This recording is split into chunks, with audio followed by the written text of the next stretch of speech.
Okay, here we are. We're taking the diesel engine out of the Mercedes, and we're going to use that to put in a Chevy S-10 to make a biodiesel / veggie oil truck. And there's the Chevy S-10 in the background that's going to go into. There's the Mercedes with the engine coming out. We have a grounding strap here. I can't see if it's...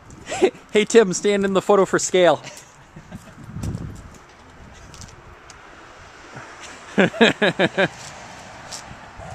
Okay, we got the engine out of the Mercedes by noon, had lunch, and now we're working on getting the engine out of the truck.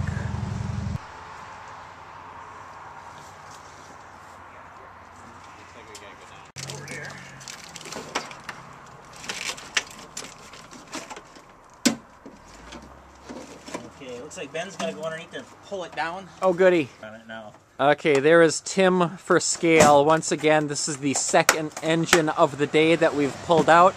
The first one came out of that diesel Mercedes 240D, and that engine and transmission there just came out of that Chevy S-10. So now we got to get that transmission off that bad boy 4-banger.